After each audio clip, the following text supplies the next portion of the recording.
I can do it all, I will never fall. It's the Renaissance, you know that I got the mother sauce, man. You know I'm the boss, I know what it costs. Have you what a loss? I'm so versatile, yeah, I'm a Renaissance, man. I can do it all, I will never fall. It's the Renaissance, you know that I got the mother sauce, man. You know I'm the boss, I know what it costs. Have you what a loss? I'm so versatile, yeah, I'm a Renaissance, man.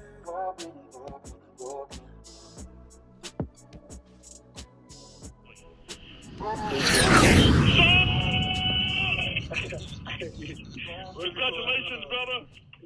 And here we go.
I can't believe I was just talking to myself this entire time and nobody heard that. Thank you, Wild Wave. I appreciate you, bro.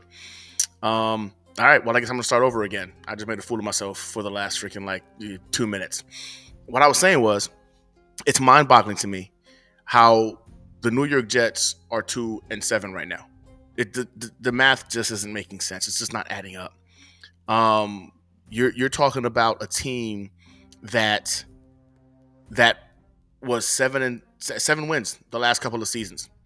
Last year they won 7 games where they had one running back, they had one wide receiver, no quarterback, no offensive line. You got the top 3 defense. You had the top 5 special teams. You win 7 games, and we saw this, and we believed, wow, okay, this team isn't far off.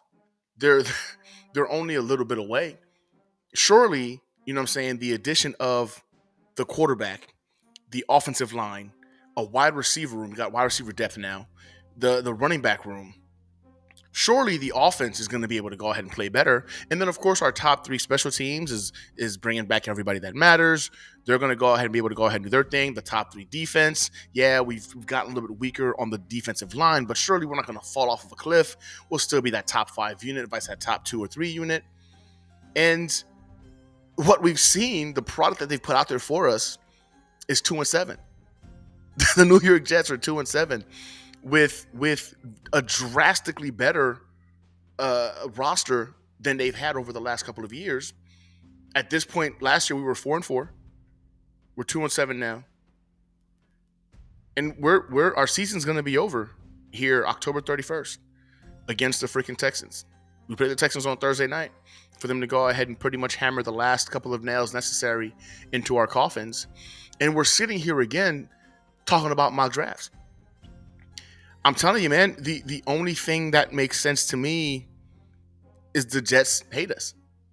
They truly hate us, man. I don't know any other way to explain it. I don't know how the team can continuously go out there and put out the level of product that we've been seeing. I mean, it's not like this is brand new for us. Like they're showing up unprepared consistently. Like it's becoming the norm for them.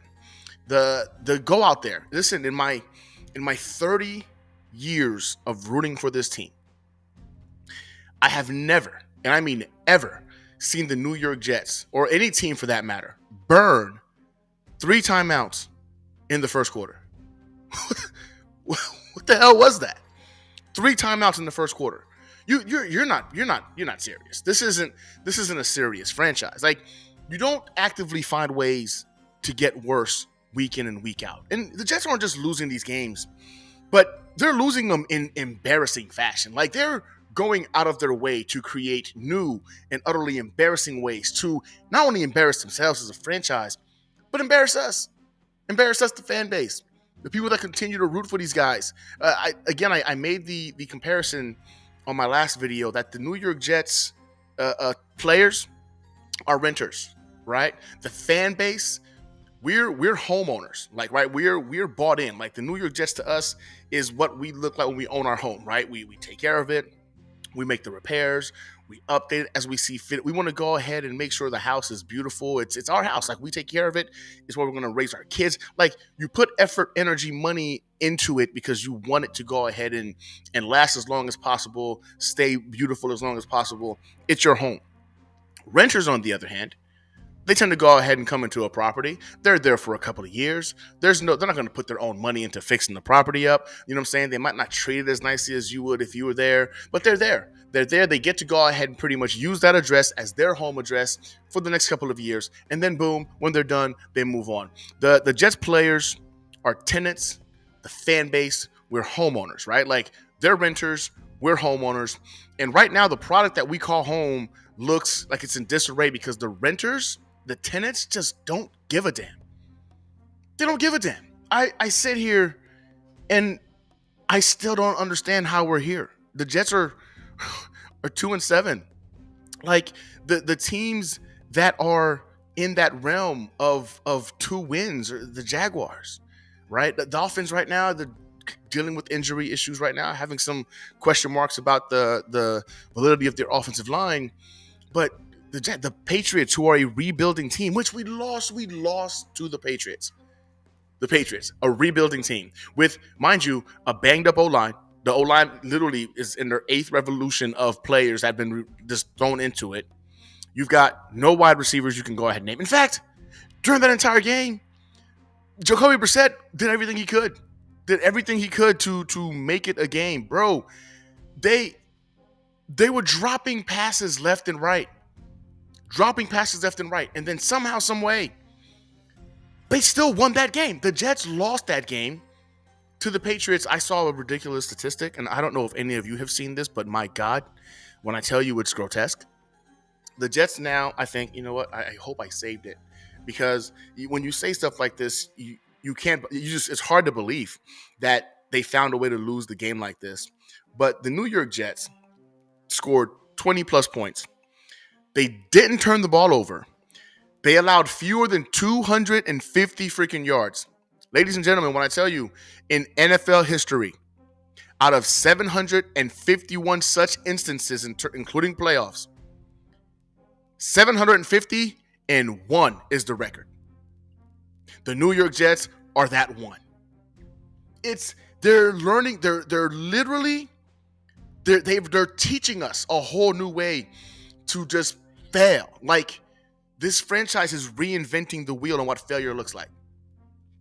And I don't know how to fix it. I don't know if we can fix it. And to get in front of a camera, man, content creators, man, Jets content creators, y'all are real MVPs, because I don't know how y'all do it. to get in front of this camera and try to have a conversation about this team that is literally sucking the life and the soul out of the fan base, out of me. I'm a Jets fan. I'm a Jets fan first and foremost. Like, this hurts. I don't want to be looking at mock drafts right now. I don't want to be looking at mock drafts right now. But in fact, that's our reality. That is our reality. Right now, it's October 28th, 29th, and the New York Jets fan base are already talking about who we can draft in next year's draft. Who can we potentially salvage from this freaking roster? GM's gone, coach is gone. Like, it's a fresh restart. Dude, I can't believe we're doing this again. How? We've been rebuilding for 15 years. How are we doing this again? You see teams like the Texans. I mean, literally, Deshaun Watson just destroyed that organization. I mean, royally destroyed them. They rebuild in 2 years. They've got the quarterback. They've got the coach. They're legitimate playoff contenders. How? The Washington Commanders. Y'all saw that game? Chicago versus the Commanders. What a game. What an exciting game. That fan base right now, and you know what? Good for them. Good for them because they've been through it. And I say good for them because I'm hoping one day that can be our story. The Jets fan base can have this story. And I don't know. I can't sit here and tell y'all that I think it's feasible. I don't know. I don't know if this team is ever going to get it right. I don't know how, because I look at this roster right now. I look at the season right now. I look at the AFC right now in regards to how it's wide open. You got the reigning freaking champs playing pretty mediocre football right now. Patrick Mahomes looks like a shell of himself. I don't know what's going on with him, but right now, a shell of himself. Somehow they're freaking 7-0. They're 7-0. So be it. But the AFC is wide open. You got a roster, an accumulation of talent that should be better than this, man. They should be better than this. There isn't a twilight zone where I looked at this and I thought to myself, you know what? By the end of October, you guys are going to be looking at a worse output of production from your team than you've seen over the last couple of years. I would have bet my mortgage on it that you were wrong, and I would have lost. I would have lost my house because there's just no freaking way that the output of what we're seeing right now adds up to the level of talent we have on this freaking roster. It doesn't make any sense. So where do we start? Where do we start? Okay. I know a lot of us say Woody Johnson. Woody Johnson's got to go. Like, he's the issue. I get it. I get it. The dude is a perennial loser as the owner of an organization. I think he might have jumped the gun a little bit in regards to his actions this year when we were 2-3, with the potential to go ahead and get the 3-3 without just changing up stuff. I mean, again, the firing of freaking or demoting of freaking Nick Hackett was going to happen. It sounds like, with Saleh, behind that. Woody Johnson's meddled. I get it. I understand a lot of the people in the fan base want his head too, but I don't think he matters that much. I don't think he's the reason why this team, when he's opened up his pocket, he's opened up the checkbook, and he's allowed this GM that we currently have now, mind you, who's been the GM for going on 5 years, to build this roster to where it's at right now, where she's even stated like one of the best rosters he's ever had. Open up the freaking checkbook to bring in a Devontae Adams to go ahead and I don't know what we want him to do. Like, the players are there. So Woody is not going anywhere. He owns the team. He's not dumb enough to go ahead and just get rid of what this ATM cash cow that is the NFL franchise. So he's going to be there. So we can't get rid of Woody Johnson. Okay, cool. Joe Douglas. Okay, Joe Douglas. We just talked about how the accumulation of talent that we have right now is probably one of the best rosters, talent-wise, on paper, we've ever seen. So why isn't producing? Now, I have a theory. My theory is that this team has just gotten so comfortable in losing that it's like they're like drawn to it. I think that the aura of this team right now, that locker room, from the front office down to the players, is that losing is cool. Losing is okay. We're still getting a paycheck. You know what I'm saying? This fan base is still going to support us. They're going to still come out to games because it's the Jets fan base. I think they've gotten so comfortable in abusing us as the fans and just losing, man. It's like, you walk into somebody's house and there's a smell in the air that you're not familiar with, right? And not saying it's a bad one, right? But it's a smell you're like, what is that, like, right? Like it could be, maybe it's the type of food they're cooking, right? Maybe it's the pets. Maybe they're into farming. Like there's some kind of a smell you smell. You're like, man, that smells odd, a little different because you're not used to it, right? Like you walk into my house, you probably be like, man, the food smell is different here because we cook Haitian, Indian, all kinds of food in this house. I think when you walk into the Jets locker room, like if we walked into it, we would smell the failure. We would smell the stench of losing in there. It would offend us as we walk into that locker room, but they're comfortable in it. I think they're comfortable in it. I think when they walk into the locker room, they don't smell it. It doesn't bother them. They've grown so accustomed to it that it's just familiar and it's easy. It's what they know. I don't know if this team can overcome that. I don't think Aaron Rodgers can overcome it. I know a lot of individuals don't think Rodgers is to blame for some reason. I don't know what kind of Aaron Rodgers you were expecting because the guy that we've put out there is not the guy that I was hoping we were going to get. I was aiming for the guy that did this last year in Green Bay. I thought to myself, man, I'll take that. I will take that stat line all day. Give me that Aaron Rodgers. I'm okay with it. What we wind up getting is a lesser version of that. And I don't know if this dude is going to be good enough to get us to where we want to get to. In fact, I'll be honest with you. I think it's over. I do. I can't look at this team and logically tie the pieces together as to how they're going to be able to finish strong this year and earn a playoff spot. And the thing is, we're not mathematically out. Like, we're not. That's the crazy part. And you know what else somebody said? You know what? The Jets are going to win on Thursday Night Football, just like the Jets would, and they're going to give us some freaking hope just to hurt us even more later on down the road. And again, I'm so accustomed to that being my reality, and I'm sure y'all are too, that seems realistic. There's a scenario right now that the Jets go out here on Thursday Night Football and they beat the Texans. I mean, we've beaten them before, right? We beat them last year with Zach Wilson, but listen, we've beaten the freaking Broncos as well with Zach Wilson. We beat Buffalo last year with Zach Wilson. I haven't seen that this year, so I don't know what to tell you in regards to what to expect. I can't sit here and tell you like, yeah, we got this, because I just don't know. I just don't know. I think Thursday night is going to be frustrating because one of two things are going to happen. Jets are going to go out there. They're going to jet.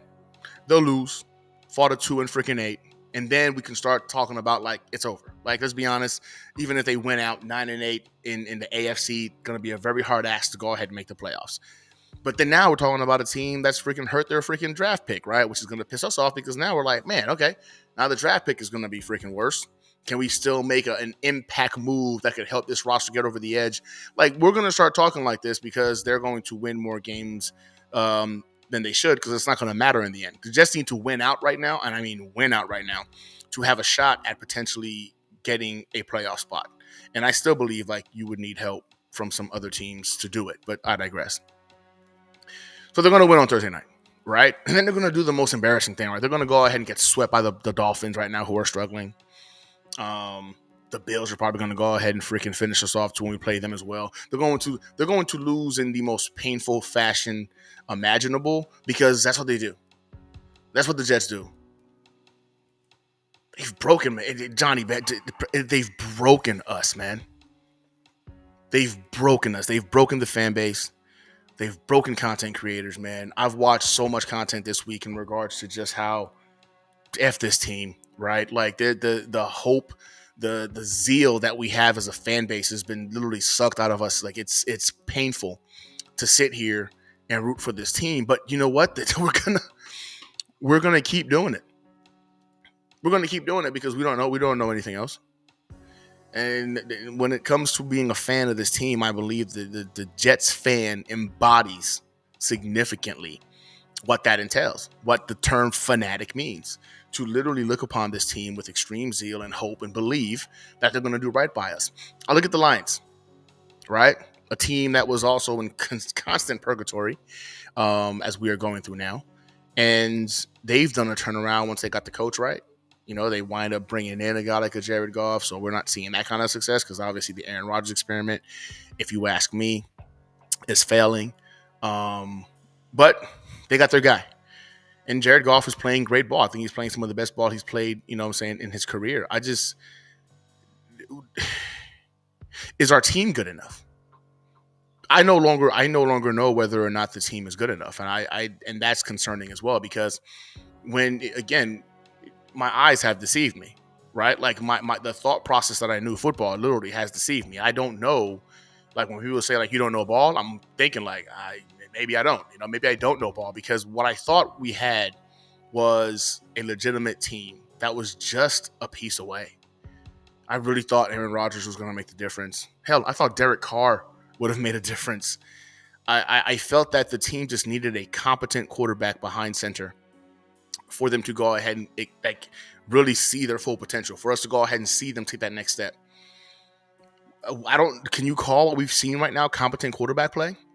Aaron Rodgers can't seem to go ahead and get a play in to save his life. He's waving off freaking plays being sent to him from the coaches as if he doesn't want to run them. So I think there's some disconnect there in terms of how much he's willing to really adjust to the offense. And I can't. I just don't know how this team continues to find ways to embarrass not just themselves but us, the fans. Like, y'all got to go to work just like I got to go to work. You go to work, just I get freaking, now I'm a walking joke in the office, and I can't say anything. Andre will talk crap. Mitch will talk crap. I can't say anything. I just got to sit there and take it, because this is what the team has left me with. I no longer have an avenue to to fight for this team. This is where we're at right now. And then I look at the team. All right, so Aaron Rodgers wasn't good enough, right? I see B-Max in the back. I'm gonna bring, if you're looking to go ahead and kind of like share your thoughts on this, man. I put the link in the description. Jump on B-Max. Just give me a second. But like in regards to players on our team, right? Sauce Gardner, 2-time All-Pro. Talk about a regression this year. Like, he's significantly regressed, and I get it. Dude was never really going to be a big tackler, right? We weren't expecting him to become a guy who all of a sudden, is going to want to tackle running backs or not make business decisions. That's just who he is. I think we've got to accept that. But the fact that it's just blatantly obvious now that the effort is not there when he's playing, that's disheartening, right? Like, you're looking at a guy who we're calling a superstar. We believe, he's got GOAT capability, and he seems to shy away from it, or he's forgotten how to go ahead and play. And why is it that Ulbrich and Saleh didn't feel they could go ahead and trust him to follow teams' ones? Have we thought about that? Because now that I'm seeing this team in its entirety, I'm really starting to question some things, right? Like, all right, is Garrett Wilson maybe more of a wide receiver 2, not a wide receiver 1? Is what we're seeing right now from him in terms of, some of these ridiculous drops when we need him to make the big play. And like, he makes some awesome catches. Don't get it twisted. I love Garrett Wilson, I do. But is he more of a wide receiver 2 than a 1? Is Garrett Wilson really truly an elite corner when he can't tackle, he can't turn the ball over, and we haven't seen the dude travel with the ones? These are two individuals who I felt were like freaking going to be bedrock, like foundation pieces for this roster. And I look at them now, and I really don't know. I would like to keep them or one of them, right? But I just don't know if I can go to bat for making Sauce Gardner the number one. Making Ahmad Gardner. Good night, baby. Making Ahmad Gardner the number 1 paid cornerback in football, the highest paid corner in football. He doesn't do what Jair Alexander can do. He doesn't do that. He doesn't create turnovers. He doesn't travel with the ones. He doesn't tackle. He's a great, elite even, cover corner. But that's all we know about Sauce Gardner. Is that enough for us to make him the highest paid cornerback in all of football? I don't think so. Breece Hall's up and down right now, right? Like, in terms of his efficiency. There's so many questions, man. And I'm just baffled, man. B-Max here. What's up, B-Max, man? Like, listen, you've followed Aaron Rodgers for a very long time, dog. Yeah. What the hell is going on, man? Is he cooked? Is Aaron Rodgers washed, and we're just now having to start accepting it as a fan base that you guys, the Packers, knew like he was cooked, which is why they were willing to let him walk, and no other team wanted to take a chance on him. And then we took him, and then now we're experiencing a cooked Aaron Rodgers. And what is your take on what the hell's going on with the Jets, bro? Well, first of all, the Jets don't make it easy for people to root for them. Me following this team this year, the games that they lost, it's just like these games they lost, they could have easily won. You know what I mean? The Broncos game, that was a game that they should have won. The Vikings game, a tougher game, but they was close winning that game. Pittsburgh, they will dominate in the first half. In the second half, they just collapse. And then last week, man, like how can you lose to one of the worst teams in football? And they just let them they didn't they just blew that game, man. Like it's like they find ways to lose games, and that's what bad teams do. They find a way to lose games. They say good teams find a way to win games, bad teams find a way to lose. And the Jets are not even a bad team. They're just a horrible team right now. And this team has so much talent from top to bottom. And then for them to be playing like this and be 2-6, and now we see him talking about the season could be done. You know what I mean? Or to me, it's done. And hell, like if they beat Houston, the season is still done. Like there's not going to be no victory or beating Houston. You know what I mean? Especially when Houston is missing their top 2 wide receivers. So, yeah, man. But as far as the Rodgers thing, I do think some people and you are kind of overreacting a little bit. But I do, at the same time, I do get where the frustration is coming from. Like Rodgers hasn't been great, you know what I mean? Like obviously, he hasn't been great, but he hasn't been terrible either. Like I just think that when you're watching him, like he can still make all the throws, he can still make perfect throws. Like this weekend, like that pass to Conklin for the touchdown, and then he makes some good throws to Garrett Wilson. Like you see it in there. It's just the consistency part. I think the problem is that he's too inconsistent. And I think you said it. I think a lot of Jet fans said it, that like Rodgers, like we wasn't expecting Rodgers to be MVP Rodgers, like 2012, 2011, hell, 2020 or 2021. You was expecting him to be like, his last year in Green Bay, confident, to let the defense, do their job, or just have him like manage the game. You know what I mean? Move the change, put up 20 to 24 points. You know what I mean? And then that, but it's just like I don't want to sound like I'm making excuses for him, but like he hasn't been playing up to his standards. But really though, like the whole team around him hasn't been doing their part. Like you look at the Buffalo game, like we could have easily won that game if Greg Joline would have made his field goals, or Thomas Smith would have get that touchdown for a holding penalty, or last week. This past week against the Patriots, like Rodgers did his job. He got us the game-winning touchdown, and then the defense failed to stop the Patriots, and they didn't close out the game. So I do think it's a lot of things going on. Yes, Rodgers. I don't think he's washed. I don't think he's cooked. Like he's on pace to throw for 30 touchdowns and 4,000 yards this year, but he is on pace to also throw for double-digit interceptions too. So, like, again, people say that Father Time is undefeated. That that's also true. We've seen him with a lot of great quarterbacks. Hell, Peyton Manning, like he was a 10-man, and the reason they won that Super Bowl was because of Peyton, because of the Broncos D and all that stuff. But the Jets don't have that D. Like the Jets don't have that kind of defense, so you can't allow Rodgers to. And the one thing too, he is banged up too. Like he is playing through injuries, so I think that's hindering his like mobility. Like you saw against the Patriots game in Week 3, he was like he looked like prime Rodgers, moving outside the pocket, making making plays, making throws on the run. And since the Broncos game, man, since he took that beating against the Broncos, he hasn't been the same as far as mobility wise. So I think no, he's not washed, but he's definitely been underperforming than a lot of us people expected it for him to do. I look at Aaron Rodgers, man, and I think so. Like a lot of individuals, I feel have been kind of like in the same realm that you are, right? In regards to him playing banged up, you know what I'm saying? He is on track to throw for 4,000 yards, 30 plus TDs, and I get that. But I'm watching some of these all 22s, man, and there's a reluctance in him to trust his eyes.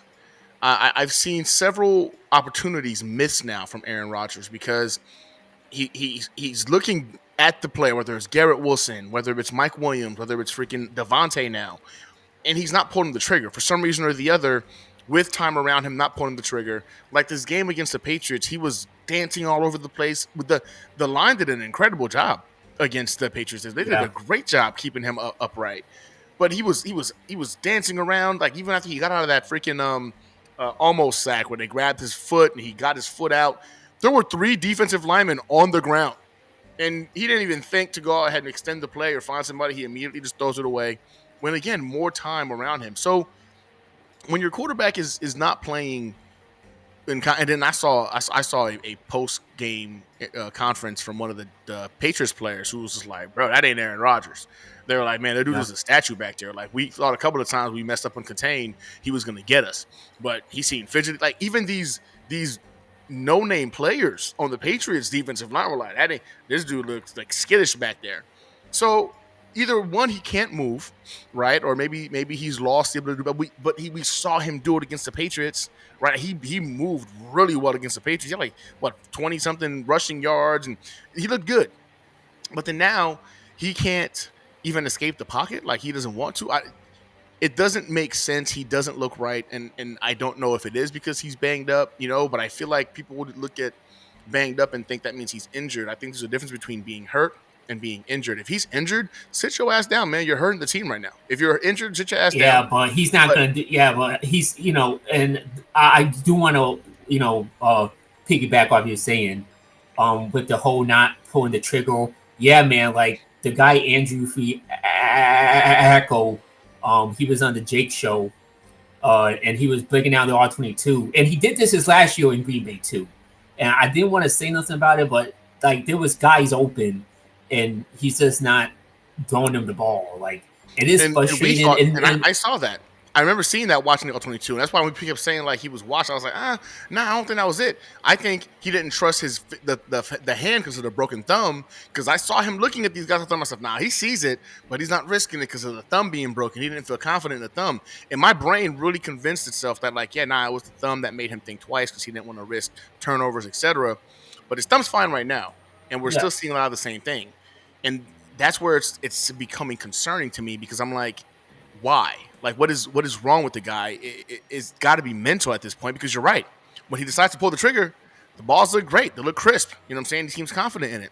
But when he gets into that little, whatever it is, that little zone, he looks lost, man. Like a confused rookie quarterback that doesn't know what he's seeing or something like that. And that's where I have to ask the question or belief that, is he washed? Is he not seeing what we're seeing in the All-22? Because he's looking right at him. But is it possible that he's really not seeing the play develop or these guys being open? I don't think that's the case. But like you said, he did that a lot his last year in Green Bay as well. Yeah, I don't know what's up with that. Guys like Chris Sims called him out on it. Dan Orlovsky called him out on it. And I think that's part of the reason why Green Bay Packers departed with him too. Because he's just not, I don't know. Like I gave him a passes last year in Green Bay for doing that because again, the young wide receivers he probably didn't trust his thumb. But yeah, man, like you're right. This year, there's plenty of plays that guys was open, and he's just not pulling the trigger, and it frustrates me because it's like, dude, like you Aaron Rodgers, like why are you not making that pass? Like prime Aaron Rodgers used to 10 out of 10 make that throw, 100%, 2011. Yeah. You know what I mean? And then like this a play in Pittsburgh, right? And the guy, the guy said, that was on Jake show. He, Devontae wide open in the end zone. Easy could have been a touchdown. And Rodgers, like, he hesitates, and then he runs, and then he scrambles, and then he throws it to Garrett Wilson, and Garrett had to make a contested catch. Like those, like, I'm not a quarterback, and I can see that, and I'd probably make that pass. And he does, and like, it's just easy. It's just easy throws like that. He just doesn't do, and I just don't know what it is. I think he doesn't trust his offensive line. I think he's like he's just skittish. Like I just think he doesn't trust no one around him. And I'm like, well, got Devontae Adams. It seems like you and Garrett Wilson have been in the building chemistry. And then again, like you said, the offensive line was great protecting him. I think he got sacked like one time. But yeah, man, it's very frustrating, and like plays like that, man. Like I can't defend them, man. Like you gotta come again. You are Aaron Rodgers. You usually make those, and I watched Rodgers like his whole career. Like he can make throws like that, and now I just don't know what it is. I get what you're saying. It is frustrating. It makes you want to hit your head on the wall sometimes because, dude, you're costing us touchdowns, like easy touchdowns or easy points. But as far as the injury thing and him not, and him resting, I mean, as us thinking that's the right thing and that's logical to do, that's smart to do, he's not going to do it. He's going to play until he can't play no more. I think the reason that he's going to keep playing because last year missed the whole year. This year he doesn't want to miss no more time playing on the field. And plus, I think part of it is like a legacy thing because remember he sat behind Brett Favre.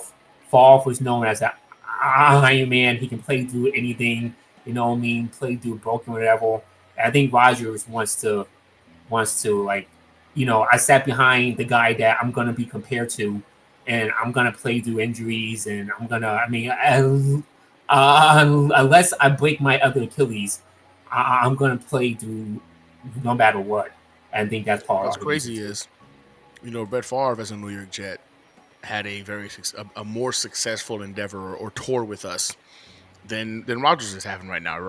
We thought we were going to the Super Bowl with freaking Brett Favre, man. Like I'll tell you, before he got hurt, the Jets looked like they were a team that was going to go ahead not just make the playoffs, but make noise in the playoffs.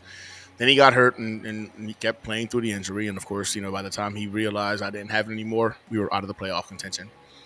But this is one of those situations, man, like Gangrene says this in regards to Aaron Rodgers. How do you feel about shutting Rodgers down and letting Tyrod bring it home? It's not going to happen.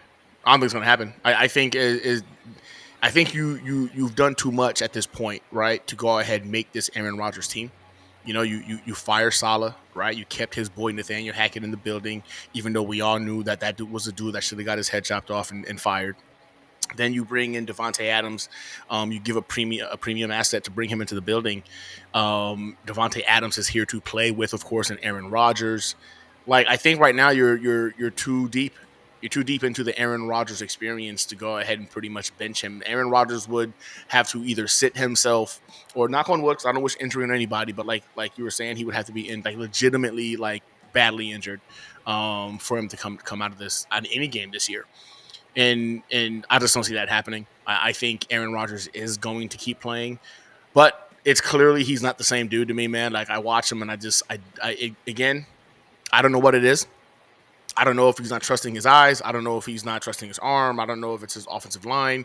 But there's a lot of plays being left on the field, plays that could have won these games, and we wouldn't have to allow it to get to Greg Zuerlein. I will not call that man Greg the Leg. Greg Zuerlein to blow kicks for us. And we're seeing it, you know what I'm saying? Yeah, before, because I know you got a lot of calls, but before I want to say real quick, is that, I just don't get the whole Tyrod thing, do you think Tyrod, it's like, I feel like people are just looking for another scapegoat. Oh, we'll put Tyrod in there and everything will be better. Do Tyrod's going to fix all the issues? Is Tyrod's going to make Greg, and again, I know I'm sounding like I'm making excuses, but really like facts, because is Tyrod's gonna make Greg Zuerlein, hit his field goals? Is Tyrod gonna make the defense get a critical stop? Is Tyrod gonna make the receivers? Because I mean, like again, Rodgers did enough on Sunday to win the game. And yes, he wasn't perfect, but again, he got the touchdown, gave the Jets lead, and all the defense had to do was stop Jacoby Brissett from scoring a touchdown, and they would have won. So look, I don't think I think the Jets have a lot of issues than just Rodgers right now, but I do think Rodgers is part of the problem. Like he's not the problem, but he's part of the problem, and him not playing up to his standards is definitely not helping the Jets winning games. But I don't think that he's holding the team back. Like he's detrimental to the team, and he's like sucking. Like if he was throwing 4 interceptions a game, then that's a different story. But I mean, if you look at his numbers, go ahead. So I'll play devil's advocate on that, right? Tyrod Taylor. So you're hearing, again, like I said before, you're hearing from the opponents that he's a statue, right? Like he can't move back there. It made it easy for them to kind of figure out what they wanted to do, just get to Aaron Rodgers. At the very least, Tyrod Taylor makes defenses play differently. And Tyrod Taylor is a really good quarterback with a pretty deep ball too, right? Yeah. And we've got guys like Mike Williams, who he's already got experience with Mike Williams before in the past, that I think could be utilized to go ahead and really stretch the field, which could open up the running game. His mobility could also open the running game. I think bringing in a Tyrod Taylor, it sounds crazy for me to say this. I think there's more points on the board.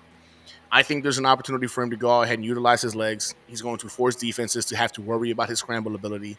The way he and Mike Williams had that connection from when they were playing together with the Chargers, he's already familiar with the guy, right, in regards to the deep ball. And he has one of the prettiest deep balls, in the NFL. And again, I'm not saying he's better than freaking Aaron Rodgers. I'm not saying that at all. But I do believe defenses would have to play us differently, which can open up these weapons. This team is stacked, man, in terms of skill positions. You've got Devontae Adams, Garrett Wilson, freaking Alan Lazard somehow has remembered how to play football again. You got Mike Williams.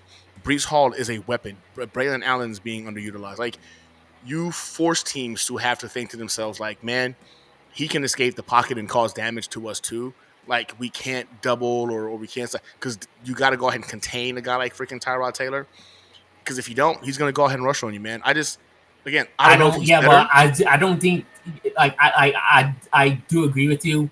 I don't think Tyrod is a little bit mobile, but he's not like Lamar Jackson. He's not going to like track race down the field and get a chunk of yards with his feet. And I just don't, and again, call me making excuses. I just don't see Aaron Rodgers the problem on his offense, dude. Like this offense was humming in week 3, that this offense was humming in the second half against Tennessee. I think after that, I think after Rodgers got banged up, I think the injuries is hindering his mobility, because we saw it in week 3. We saw him moving around and running, and it seems like now he's injured. It seems like that's holding him back. But I think look, he's gonna look if the Jets were like 5-2, something like that, and they were still in the hunt, maybe you can rest Rodgers for a bit, start Tyrod. But you're too far deep in this thing, and I just think, in my opinion, just ride out with Rodgers until the end. Like, you made your bed, now you just gotta lie in it. Like, there's no just sink with the captain. Well, B-Mac, I appreciate you, bro. Yeah. Okay, thanks for getting on the show, dog. Always welcome, man. Yeah. So, and B-Mac, again, has a perspective of he's one of those guys who's seen Aaron Rodgers, up close and personal. Like, again, he's a Packers fan, so he's seen the dude. I honestly don't know how to fix this. I said this earlier in this freaking stream. Like, I spent all day yesterday thinking about, do I bring somebody on, or we could just chop it up and talk Jets football? Like, do I bring them on and start talking about mock drafts? Do I bring them on and talk about this Thursday night game against the Texans? Do I bring them on and talk about the mathematical possibility of the Jets still being in this thing? And then I just sat there and I thought to myself, man, read the room, right? Listen, Jets fans everywhere told me, shut up. Right now, it's an embarrassment. We're pissed. We're angry. So I just said, you know what? I'm going to just be true to what I'm feeling right now. I'm pissed. I'm angry. I expected more from this team. I expected this team to go ahead and finally put to bed this whole ridiculous playoff list freaking record that we're currently on. 14 years, never making the playoffs in 14 years is just it's unheard of. Statistically, it's an improbability to be this bad in football, like in sports, because this is the longest record playoff drought in all of sports, right? And I thought this was going to be the year. Not only do we go ahead and get it straightened out, but we'd be a contender. And it wasn't just us. It wasn't just the Jets fans talking like this. The Jets had literally the number 2 ranked roster in all of the NFL. You have people talking about them being the AFC freaking champs, right? Some people saying they're going to the like it was like unilaterally. Well, I'm not going to say that because there were some individuals who just thought same old Jets, no way. But anyone who analyzed this team honestly and looked at the level of talent we had on this team, they really thought this team was going to do damage this year. And yet the only damage they're doing is to us, the fan base, because they're just consistently finding new ways to let us down. The whole Greg Zuerlein situation, I think, is where I realize how unserious we are as a franchise, because this dude has shown you who he is all season. Greg Zuerlein is no longer the dude we thought he was. And rather than, just like last year when they didn't bring in a competent backup quarterback after Aaron Rodgers went down and they, in essence, blew an entire season, they're doing the same thing this year, but this time it's over a kicker. They're doing the same thing this year, but this time it's over a kicker. Like, Greg Zuerlein somehow is untouchable. He's forgotten how to kick a football. And I don't care if it's a rut. I don't care if it's his confidence. I don't give a damn. He's costing this team wins. Literally has cost this team wins. To where we're on the brink of another wasted season. And it's Tuesday right now. It's Tuesday night. It's 20:47 my time. That's 8:47 p.m. Central, 9:47 p.m. Eastern. You know what I'm saying? That's just what, 6:47 p.m. West Coast time. He's still on this roster. Why? I'll tell you why. Because we're not a serious franchise. That's why. Greg Zuerlein still has a job right now and still kicking for the New York Jets because we are not a serious franchise. And then when Jeff Ulbrich comes out there talking about accountability and what it means to him personally, you're hearing him regurgitate more word salad that you heard from a guy like Coach Saleh. And that's infuriating because now I went from being bricked up to like get him the fuck out of here because it's not working. And the stench of loser, the comfortability in being a loser is obviously rampant. Like they were infected with it, man. This coaching staff, the players, Sauce is getting on freaking Twitter again, talking about how like a horrible attempt at a tackle or whatever you want to call it was an attempt on the ball. Like, why are you talking about this when there's a primetime game on? Because you're the New York Jets and everybody's watching and everybody's trying to understand how a freaking 2-time All-Pro Defensive Rookie of the Year can look like this in year 3. We've heard of the sophomore slump. You had your chance last year to have that. This year, we kind of need you to step your game up because everything is supposed to be freaking in line with us making a push. And instead, we're getting a version of Sauce right now that I don't know. Like I can't take this team seriously, man, because they don't take themselves seriously. They don't take us seriously. They don't take you seriously. They don't take me seriously. They don't take the fan base seriously. We're out here again, just trying to figure out as a fan base, how the hell did we get here?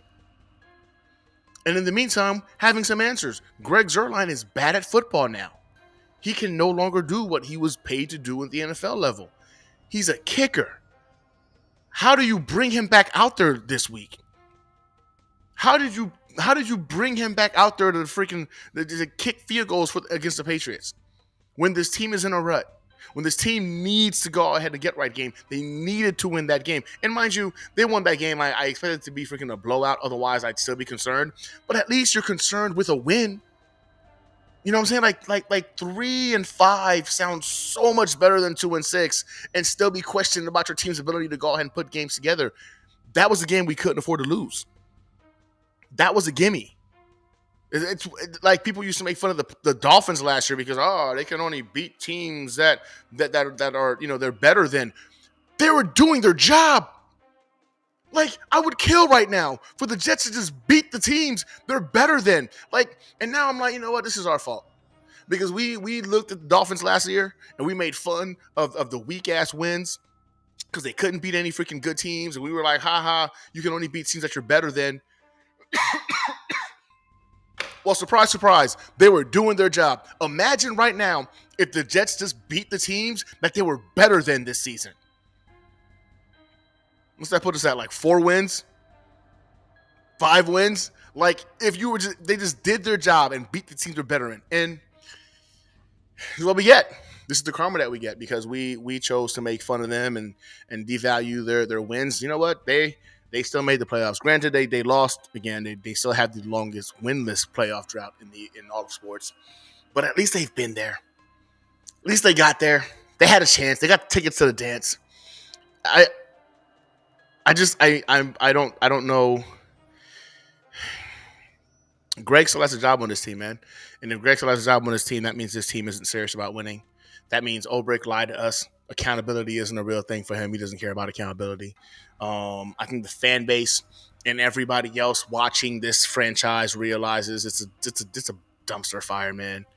It's a dumpster fire. We're on the brink of again staring into mock draft season, right? You're going to start seeing freaking content creators come out here in the next couple of weeks with, how to fix the New York Jets. And I've seen a couple of videos already. On like how to fix the New York Jets. We're talking about which coaches to bring in. We're talking about, which draft and we need a quarterback. It's just, it's so disheartening to be here again because we're here again. We're talking about mock drafts. We're talking about freaking new coach, new general manager. A general manager just freaking, 3 months ago, we were talking about put together the best freaking Jets roster we've seen in some of our lifetimes, right? Like really having that debate. But this is our truth. This is our truth as Jets fans, man. Like we're stuck here. And now it's purgatory for something that I don't know what we did in a past life or who did it. I don't know who pissed off who, but I feel like we're being punished. It feels like that, right? Like we're being punished for something that none of us know what it was, but we know it was bad. And right now we're paying the price for it. There's no other explanation as to how a team that beyond every measure, every metric got significantly better than they were the last 2 years. And somehow they're worse. They're producing a worse product. And keep this in mind too. They were better with significantly less talent against harder opponents too. Last year, Jets that first freaking 7-8 game gauntlet was freakish. And somehow, some way they got to freaking 4-4 coming out of it.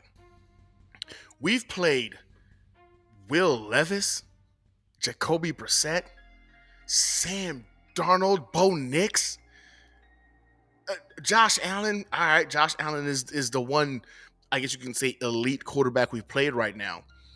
But Brock Purdy, I mean, that was more the rushing attack that knocked us around. But we're 2-6. How are we 2-6, man? How is that even? It doesn't. The math ain't mathing, man. And Sean, you said it perfectly, man. If they would just do their damn jobs, everybody just do your job. We're sitting here laughing, talking about playing against the Texans. You know what I'm saying? To maybe get to 5 wins, 6 wins. That's where I really feel we should be at. If that one constant, that one aspect right there, if these guys just did their damn jobs. But instead, we're sitting here right now on life support, waiting for someone to pull the plug. It's suiting that the Jets are going to be in all black on Thursday night. Funeral attire. Showing up to your funeral in the proper attire is at least one thing they can do right. But I also agree that they're going to find a way to go ahead and break our hearts and win this game. And they're going to go ahead and pull some of us back in. Then they'll probably win their game next week, I think. I don't know. I don't even know who we play next week. But they'll probably win that game too. And then we'll start feeling like, man, okay. Oh, here we go. Here comes that run. 4-6. We can still get there. 11 wins gets us in the playoff. 10, we get there with some help.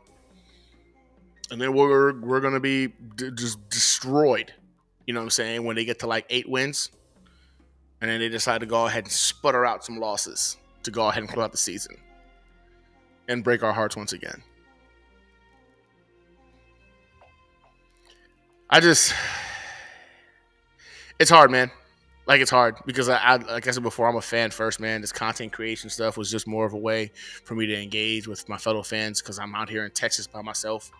And this was just one of those ways to go ahead and really get into the Jets community and just be able to talk to y'all and vent and express my excitement, heartbreaks, whatever about this team.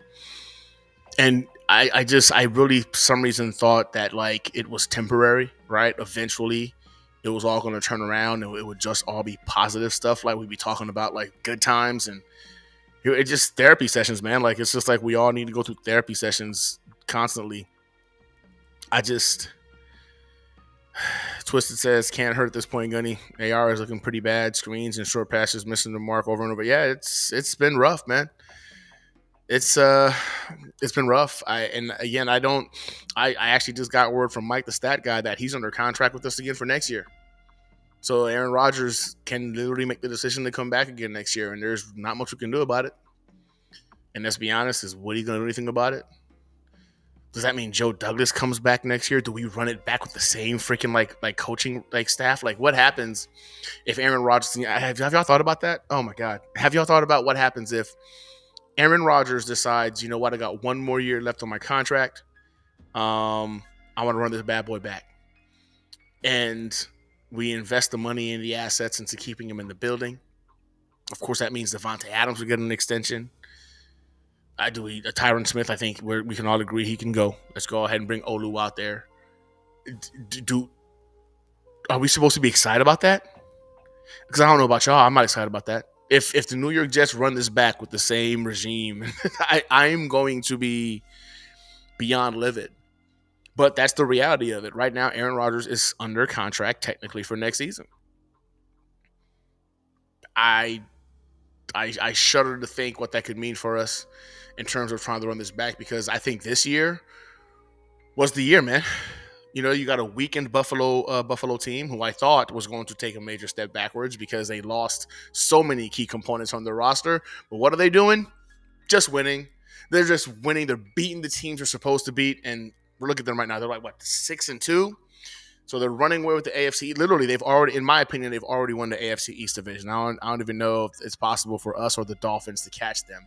So they've already won the AFC. So you're still talking about a wild card opportunity for either us or the freaking Miami Dolphins. But nevertheless, you sit there and you look at how these guys right now are supposed to incorporate. Aaron Rodgers says, just a fountain of youth, cayenne pepper. And then my wife thinks it's funny to go ahead and just add fuel to the fire because apparently Aaron Rodgers found the fountain of youth.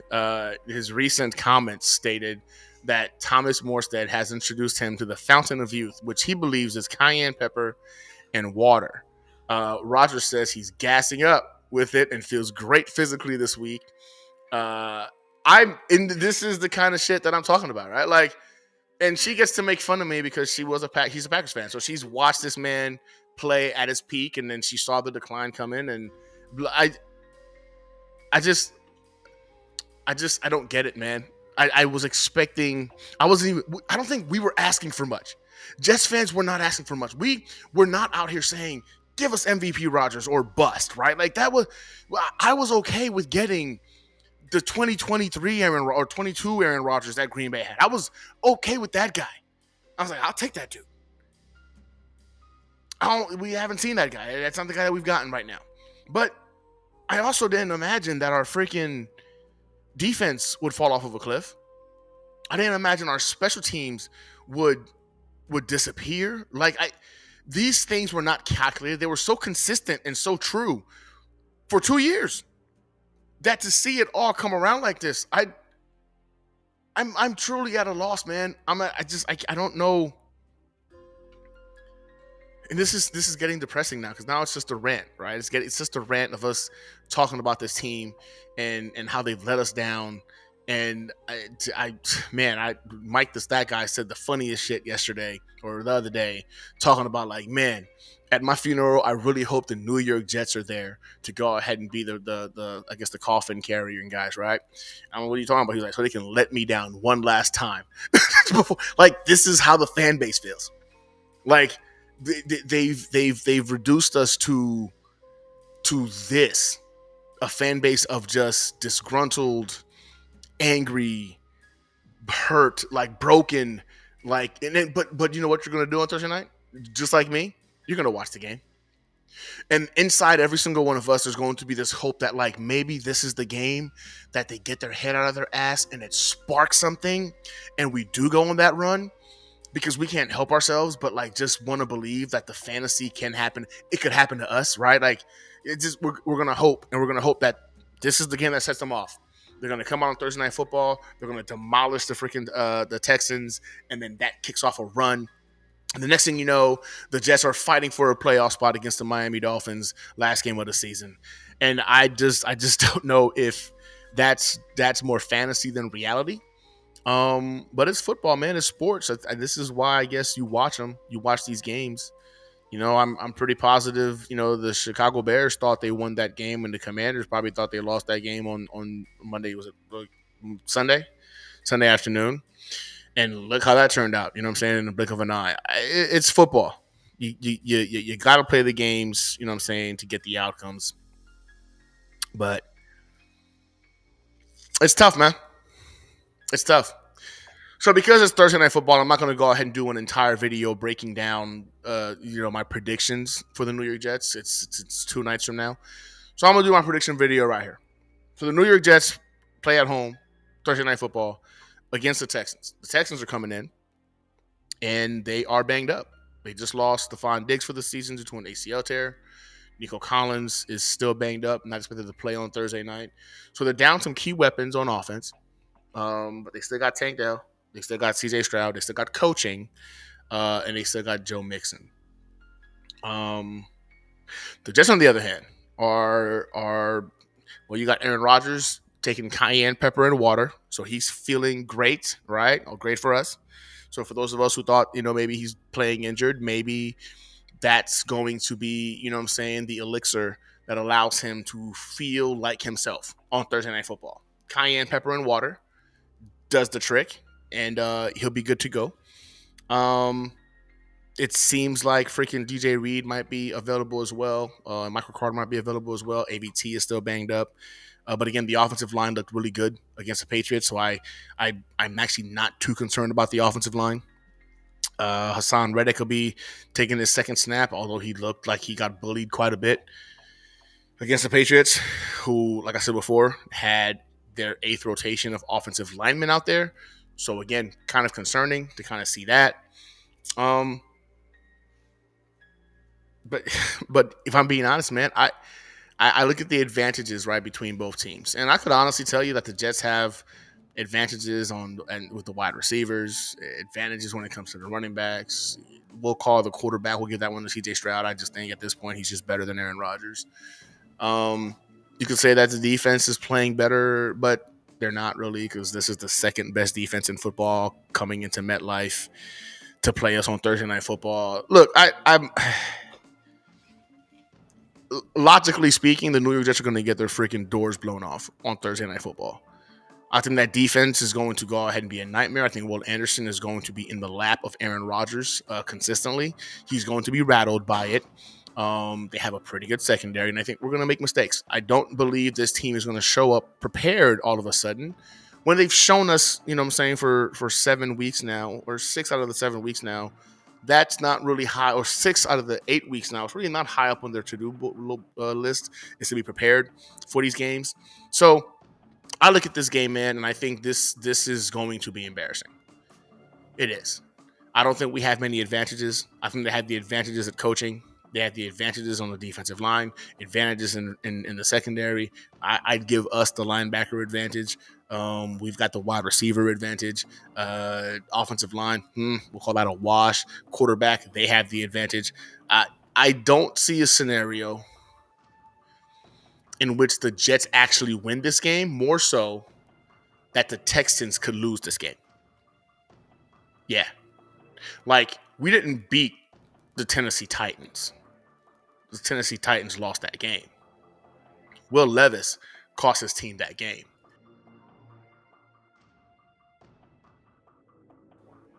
Now, I'll take it because it still counts on the freaking scoreboard and whatnot as a win. But if we're being honest with ourselves, the Jets have won one game this year against the Patriots the first time. The Titans pretty much coughed up a win to us for our first win. So the Jets haven't played complimentary football except for that one game against the Patriots. And I don't think it's going to start on Thursday Night Football. On a short week, unprepared, unfortunately for us, man, I think that they're going to lose this game. Logically speaking, the Jets should lose this game. But if you're a Jets fan, you know this is exactly the type of game the New York Jets are going to win. No way, Gunny. That's the Jets model to find a way to lose. Yeah, you're right. And in regards to, winning the game Thursday and going on a run, you're right. Like I said before, I really believe they've now embraced it as their new mantra.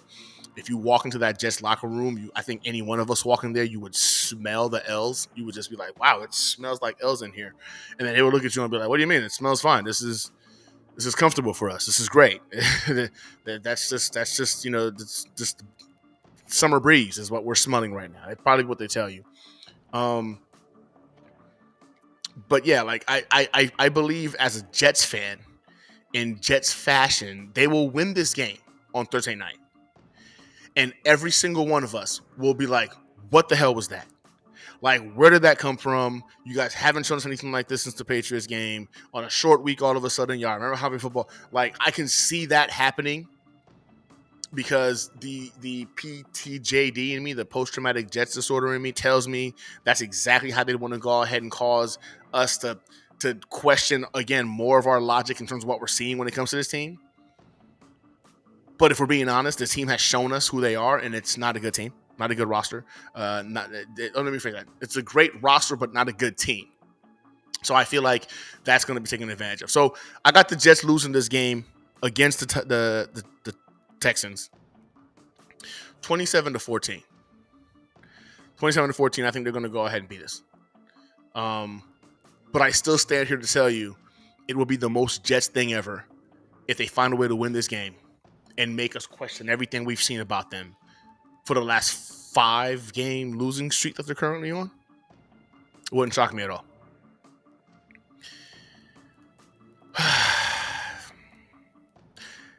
Listen, man, don't forget to like and subscribe. I truly appreciate y'all for chopping it up with me. Talking Jets football. I know it's rough. I know it's hard on y'all. I know you guys are going through it just like I'm going through it. This is painful beyond painful. To be fans of this team, it's like torture. So I appreciate y'all chopping it up with me, man, for the last hour, just talking about this chaotic experience we're all going through called Jets fandom. But I think we're all here because we love this team. And as much as we're going to talk and vent about it, I think we all want to see them succeed. I don't know if we believe they will, but we would like to see it, right? But they still haven't proven to us that they can do that. Living in New Braunfels, I catch quite a bit of Houston Texans games on local CBS. They are scary good. They are, Miguel. I live in Houston, so I see them consistently as well. They play complimentary football. They do. And when they lose, it's because, more so on their errors, vice the other team just being better, at least this season anyway. So I'm concerned about this game. I'll be very, very shocked if we beat them. But all it's going to do is have more questions and answers about what the New York Jets really is. I just made a glass of cayenne pepper water before climbing into bed. My wife better watch. Hey, Vero, man, yeah, you know what I'm saying? I hope you feel better, right? I mean, I'm thinking maybe I should do it. You know what I'm saying? The old knees could use, another remedy to go ahead and hurt less at night. All those years of marching and running and stuff like that, they catch up to all of us eventually. But yeah, man, good night to you. And then good luck to your wife. Miguel, Joe Mixon is a beast. Their defense looks hungry. 100%. 100%. I think Joe Mixon's going to run down our throats. I think it's going to be embarrassing. I actually think maybe he might be the best running back we faced so far this season. Yeah, I think he's probably the best running back we faced so far this season because Cook wasn't playing against the Buffalo Bills. So, yeah, that should be embarrassing. That's going to be a pretty embarrassing experience, I think. Joe Mixon doing stuff to us we don't want done on Thursday Night Football again in primetime. I'm sick and tired of these primetime games because everybody gets to see it, and it's embarrassing as fuck. Crap. Embarrassing as crap. So, yeah, I'm not looking forward to that. And their defense is really good. Second defense in the NFL right now. That defensive line gets to the quarterback. Will Anderson should have a day. And was it Daniel Hunter? I think her name is Daniel Hunter. Anyway, the guy that they got from Minnesota, also a freaking stud. So that's terrifying. Yeah, for sure. The Jets can win games they are supposed to lose. Yeah, that's facts. It's the Jets way. Man, God, I fucking hate this team, but I love them so much at the same time. It's really a toxic relationship. It's legitimately the definition of a toxic relationship because the Jets don't love us. They don't care about us. If they did, they wouldn't do this to us consistently. But here I am. I'm still here, still coming back for more regularly. Go for the touchdown and set. That's why we should aim for every time. Let's just win. I feel you, Paulina. I mean, I hope they get this W, and I hope and pray somehow by some miracle they're going to run and save the season before it's officially dead. But right now it is on freaking life support, and they haven't shown us anything that would dictate they are capable of doing such a thing. But yeah, I wouldn't kick any field goals. I wouldn't kick any field goals. Just go for it because you're going to have a higher probability of getting it than Greg the Leg making a freaking 25-yarder. He's proven that to us all freaking season thus far. Sometimes you just got to believe what they're telling you, and he's telling us he's no longer good at kicking field goals or extra points for that matter. So let's just believe the man. Let's believe the man that he's no longer good at doing his job. I lost track of time. I sent you a message in your favorite Jet group. All right, roger that. I'll take a look at it. Vero B, I'm not giving up until they lose 8, man. Hey, this is the definition of being a diehard, brother. I think 8 officially would eliminate them. Or like that mathematically would be the freaking. I don't think at 9 and 8, it's going to be enough to make the playoffs. Not in the AFC. I think 7 wins, you still have a shot. You're going to need some help to get there if you're only going to win 10 games. But yeah, I believe 8 games is that number that officially eliminates them from playoff contention, which means they've got 2 more losses in the pocket. God, man, I can't believe it. Still. Twisted, good night, man. Hang in there. Good to have you. I appreciate y'all, man. Go Jets. Go Jets. I don't think, logically speaking, I can sit here and tell you they're going to win on Thursday night, but you can believe the fan in me is going to be rooting like hell that they do.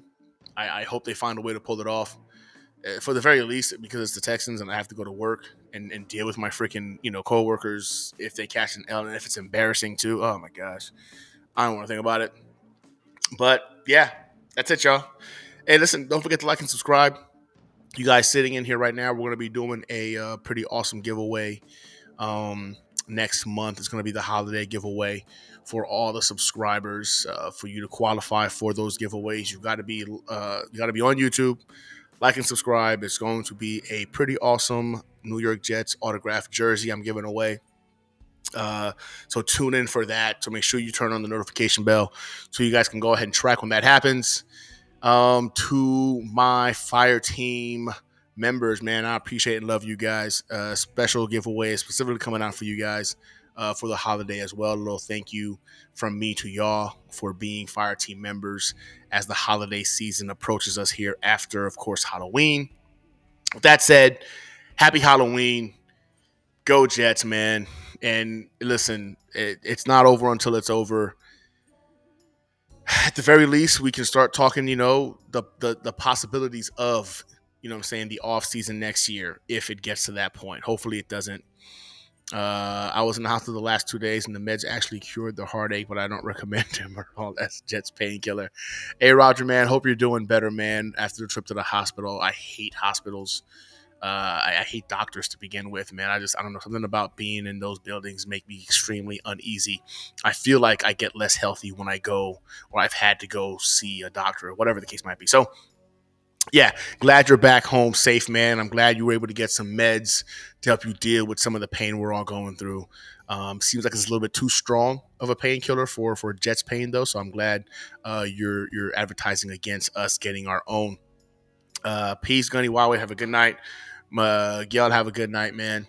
And I appreciate that, man. Happy Marine Corps birthday. Our birthday is almost here, November 10th, 1775. New York Jets are about to get another. I'm sorry, New York Jets. The Marine Corps is about to have another birthday. So a Marine Corps ball might be in the picture. So I'm excited about that. Always fun to see the Marine Corps birthday come around. We have fun. Celebrate that like we celebrate. Actually, I celebrate that birthday more so than I celebrate my own birthday, which just passed. Like I have way more fun on the Marine Corps birthday. The wife and I both get to celebrate it since we're both Marines. So I appreciate you, Miguel, for looking out and wishing us a happy early birthday, Marine Corps birthday. Thank you very much. It's not over until we need a Zerline kick. I hope we never have to see that again because in all actuality, I think he's going to put a lot of Jets fans into an early grave if we have another breakdown or aneurysm from being pissed off. I almost broke my television last week Sunday watching this game. I almost threw this glass at it after he missed that freaking kick. So I just can't see anymore, Greg. I just can't. Just if they don't care, then fine. Just don't bring him out there. Just go for it on fourth and whatever. I don't care. Just go for it. Don't let that man kick any field goals because he's going to be the death of too many Jets fans. Dom, my guy, I appreciate you, brother. I'll see you on Thursday night on the Thursday thick of it. So you'll be catching me, Dom, and Green Bean on Thursday thick of it for Halloween night. I think we're doing a watch party. I might be getting ahead of myself. I might do a watch party if Green Bean ain't doing one. I guess we'll see what happens on that one. But after some trick-or-treating with the kids and whatnot, Jets football is on, so maybe we can watch it together and celebrate the Halloween together. Dom, always a pleasure, my guy. I sent you a long message. I'd be careful. Pictures may be disturbing. Nah, you're a Marine. Oh, see, now I'm more interested in seeing what happened. All right, bet. I'm going to go ahead and I'm going to pop it open. All right. Wait, is that nope? There's no Thursday think of it on Thursday, Dom, because of the game? I'll probably just text you to confirm that. Because then if we're not doing it, maybe I'll do a Halloween special watching so we can all be mad together watching this team embarrass us on Thursday Night Football. All right, I got to get out of here. I got to work in the morning. I appreciate you all, man. Nothing but love, man. Go Jets. Again, I appreciate you guys and your time as always. Till next time, have a good night and have a happy holiday.